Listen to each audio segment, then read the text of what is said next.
Iván Cepeda ha insistido mucho que su propuesta es de profundización de los cambios, y en ese sentido nos hicimos la pregunta, ¿eso qué quiere decir? Y es ahí donde queremos situar esta conversación de hoy. Gracias a Alejandro. Alejandro es profesor de la Universidad Pedagógica, filósofo y politólogo, y es militante, también activista del Pacto Histórico. Compañeros, un abrazo muy grande. Me da mucha alegría pues poder conversar en tiempos donde mandan los algoritmos, la inteligencia artificial, las redes sociales. Qué bonito es encontrarse de conversar. Yo creo que a veces eso tan básico lo estamos perdiendo, y conversar puede ser también un acto de resistencia. Yo creo que para pensar la cuestión de las reformas en relación con los cambios estructurales hay que partir de una realidad concreta, y es la historia nacional que ha estado marcada por la desigualdad, la violencia y la exclusión. Y me parece que ese punto de partida nunca debemos perderlo de vista, porque Colombia sigue siendo hoy una de las sociedades más desiguales del planeta. Colombia sigue teniendo los índices más altos a escala global de concentración de la riqueza. Y eso me parece que no debemos nunca perderlo de vista, porque de entrada los gobiernos como el de Petro y lo que sería eventualmente un gobierno de Iván Cepeda y Ariel Quilpué deben tener como principal proyecto democratizar la riqueza. Y la riqueza no es solamente monetaria. Es decir, Colombia es un país donde hemos tenido una constante acumulación por desposesión. Los grandes proyectos capitalistas en Colombia han estado apalancados por la violencia, al despojo paramilitar especialmente, al robo de los baldíos, etcétera, etcétera, etcétera. Pero hay otras dinámicas de acumulación por desposesión. Por ejemplo, lo que Renan Vega llama el sindicalicidio. Colombia ha sido varias veces en este planeta uno de los lugares o el lugar más peligroso para la actividad sindical. ¿Sí? Y en un país donde se han acabado sindicatos a sangre y fuego, eso ha sido perseguido por el capital y eso ha sido perseguido por la élite en el poder. Y en eso es muy importante tener en cuenta que, por ejemplo, si uno compara índices de salario mínimo a escala mundial con tasa de sindicalización, vamos a encontrar una equivalencia. Es decir, los países con mayor tasa de sindicalización son los países con los salarios mínimos más altos, ¿sí? O con el promedio salarial más alto. ¿Qué ha pasado en Colombia? En Colombia tenemos una tasa de sindicalización muy baja, que está por el 3% de la población económicamente activa, y eso no es una casualidad. Esa tasa de sindicalización baja está muy ligada a una estrategia de capital para de manera violenta atacar al movimiento sindical. Entonces quiero insistir en eso, o sea, en Colombia no se puede pensar la desigualdad sin la violencia. Lo otro, este es un país con una marcada exclusión regional y racial. Es decir, no es lo mismo vivir en un sector popular en Bogotá que en Ismina, Chocó. El recorte de oportunidades, el recorte de posibilidades de movilidad social no es lo mismo que se dé en, qué sé yo, el centro del país o en las grandes ciudades, a que se dé, qué sé yo, en Bichada, en el Chocó, en el Urabá antioqueño, etcétera, etcétera. Y por eso, entonces, esa desigualdad regional me parece que también es un factor que hay que tener en cuenta. Y por supuesto, Colombia es un país marcado por el racismo estructural. Es decir, los pueblos indígenas, los pueblos afrocolombianos y raizales tienen los índices más altos de necesidades básicas insatisfechas, los índices más altos de desempleo, los índices más altos de nutrición, etcétera, etcétera. Y es que las élites parece que siguen sin ver el país. A propósito del libro que acaba de lanzar Hernán Darío, que tiene varios artículos donde insiste en eso.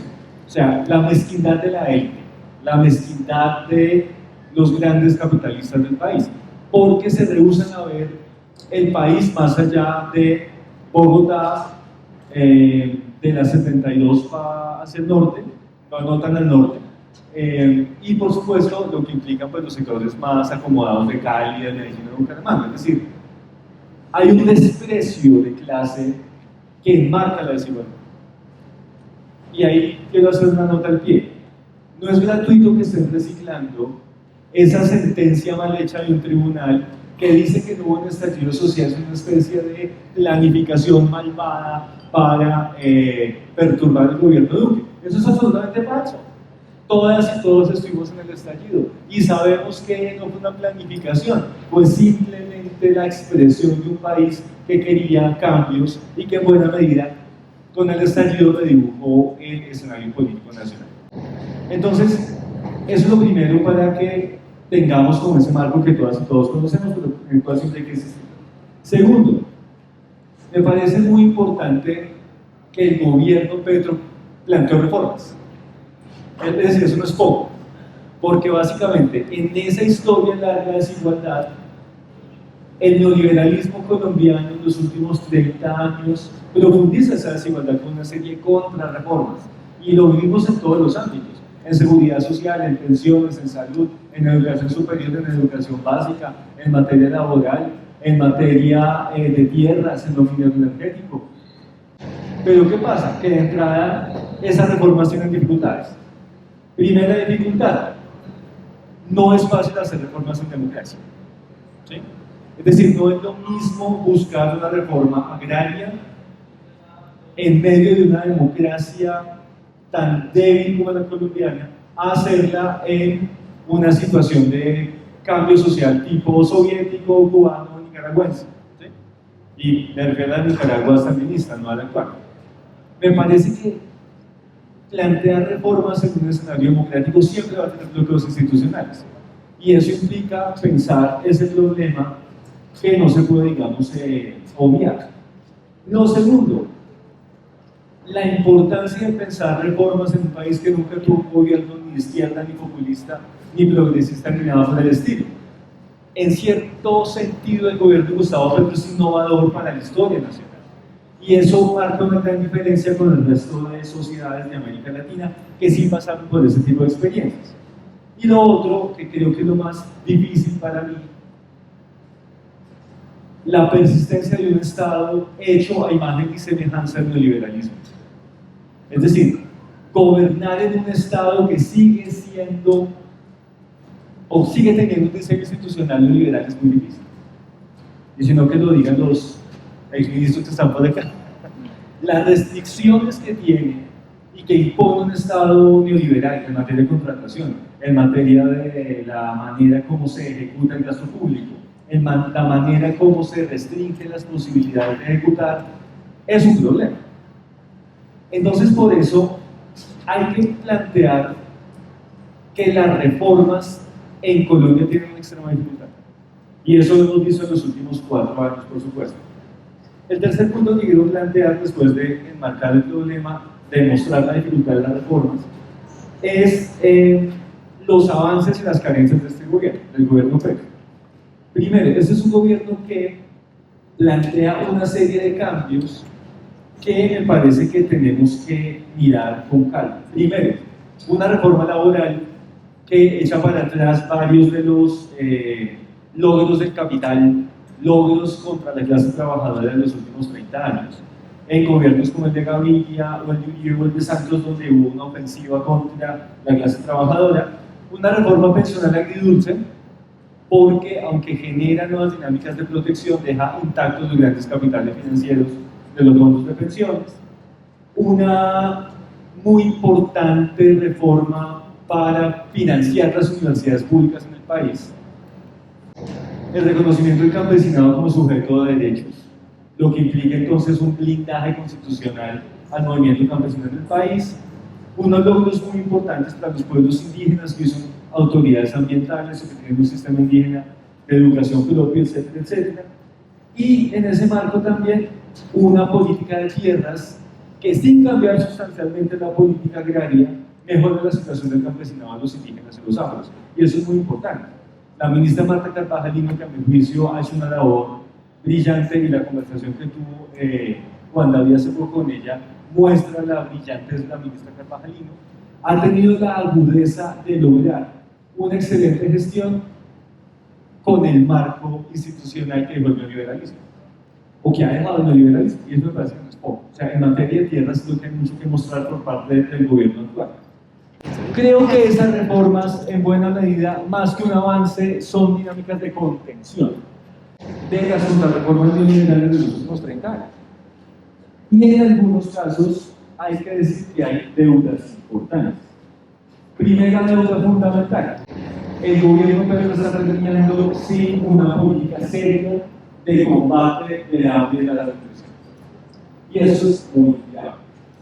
Y por supuesto lo que tiene que ver con el cambio de modelo de salud. ¿Por qué es importante eso? Porque aquí no solamente vemos que no es un problema de voluntad del gobierno, sino también de correlación de fuerzas. Es que el tema de las EPS en Colombia no se puede entender sin ver cómo están cortando el capital financiero. El capital financiero siempre es extorsivo. Creo que hay una carencia grande en izquierda colombiana, progresismos y demás. Y es que estamos hablando mucho de reformas, pero no del marco del sentido de las reformas. Es decir, ¿cuál es el proyecto de país que estamos necesitando? ¿Cuál es el proyecto económico y de sociedad que se puede elaborar? Y cómo a partir de ahí sí podemos pensar las reformas. Y me parece que en el marco de un momento tan difícil de anticomunismo sin comunismo, lo que estamos viendo es que ante la derechización global a veces nos da mucho miedo plantear alternativas anticapitalistas incluso en el discurso. Entonces me parece que para situar el problema de las reformas, Hernán Darío lo plantea de manera muy clara, hay que pensar las reformas en el marco de los cambios estructurales que necesita el país, es decir, cómo situar las reformas a una dimensión más amplia de cambio social. Y cómo entonces lo que estamos viendo es que no hay mucha claridad en términos del proyecto del país. ¿Sí? Y me parece que necesitamos conjugar las dos cosas. Tanto las reformas puntuales en materia de educación, de salud, de tierras, de cultura, etc. Pero también tenemos que atrevernos a soñar con un proyecto de sociedad, incluso más allá del capitalismo. Y me parece que ahí no podemos dejar de dar este debate. En estos días el ministro de Justicia, porque no acuerdo, decía algo que debíamos tomarnos más en serio. No estamos teniendo debates teóricos, estamos siendo demasiados coyunturalistas en la propuesta del país. Tal vez porque Colombia siempre vive de coyuntura en coyuntura, pero no podemos dejar de pensar en la sociedad como proyecto que queremos. Y por eso me parece que es clave tener en cuenta un quinto punto a propósito de los cambios estructurales. Aunque este gobierno ha tenido avances fundamentales, y yo apenas mencioné algunos, no podemos dejar de decir que el poder del capital está intacto. Es que los megarricos del país siguen ganando más plata que en el pasado. Incluso hay compañeros que con cierta, no sé si con un carácter bonachón o para mostrar garantías, no sé, dicen, miren, el gobierno avanza y ustedes los ricos siguen acumulando. No hay una megacrisis, no nos estamos expropiando. Pero ese es un problema. Es decir, el que el poder del capital y de los grandes ricos siga intacto, me parece que debería llevarnos a una reflexión. Porque ¿qué ha perdido desde el estallido social hasta hoy el gran capital y los ricos del país? Perdieron el control de una parte del Estado colombiano. De una parte, no de todo el Estado. Y me parece que tenemos que tener eso muy presente, porque hay un bloqueo clave que también pues impide la marcha de otros cambios estructurales. Quiero también resaltar que, aunque puedo tener un carácter crítico con lo que está ocurriendo en el momento, también hay dos aspectos que deberíamos tener en cuenta. El gobierno Petro se mantiene con posibilidad de reelegirse en medio de una ola de derechización global. Es que la izquierda latinoamericana perdió todas las elecciones que tuvo el año pasado, todas, en parte por la injerencia frontal de Estados Unidos. Y en ese orden, no es poco lo que está ocurriendo en Colombia si lo comparamos con lo que ocurre a escala continental. Y por eso no es casual la denuncia que hizo el diario mexicano La Jornada del domingo. Es que hay un plan de Israel, de Milei, agenciado por el narcotraficante José Orlando Hernández en Honduras y por Trump, para desestabilizar el gobierno de México y el gobierno de Colombia. Porque tenemos que tener presente las elecciones de Colombia en 2026 y las de Brasil se dan en el marco de una escalada de la derecha global que cada vez es más ultra, que cada vez es más racista, que cada vez es más machista, que cada vez es más homofóbica. Y me parece que situar lo que pasa con el gobierno actual en medio de esa coyuntura no es cualquier cosa. Y por otro lado, el gobierno Petro, a diferencia de lo que pasó en Argentina, en Ecuador o en Bolivia, está terminando sin romper con los movimientos sociales. Y eso me parece que no es poco. Es que en Ecuador va a seguir ganando la derecha porque la ruptura entre el correísmo y el movimiento indígena impide una coalición fuerte para que ganen. Y esa ruptura ocurrió en el marco del gobierno de Correa. En Colombia no está pasando eso. O el espectáculo bochornoso de las elecciones bolivianas, donde más se ultradividió, más no poder, eso tampoco está pasando en Colombia. Lo otro, un gobierno que no traicionó su gramática, un gobierno que no puede decir que cambió de discurso, al contrario, por momentos lo radicalizó. Y por último, en esta partecita, a diferencia de los progresismos de otros lugares, un gobierno que confrontó al extractivismo. Y esto es muy importante para los movimientos ambientalistas, campesinos, afros y demás. Porque, a diferencia de Ecuador, a diferencia de Bolivia, incluso de Venezuela, donde el extractivismo fracturó a la izquierda al movimiento social, aquí el gobierno le planta cara al extractivismo. Incluso plantea un debate global como lo que ocurrió la semana pasada sobre los combustibles fósiles. Y me parece que eso no es menor. Cierro entonces con una pregunta y una advertencia. La pregunta es, ¿cómo se construyen las sociedades? ¿Cómo se construyen las instituciones sociales?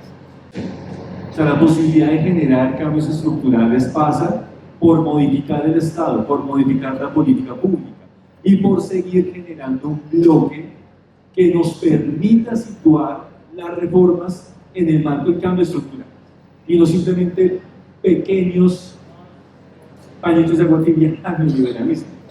Y me parece que en ese marco no podemos dejar de pensar de perspectiva de larga duración.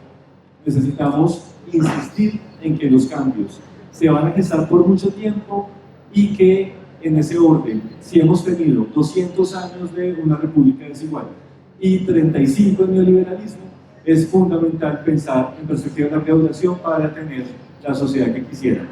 Perdón por la extensión, les quiero mucho.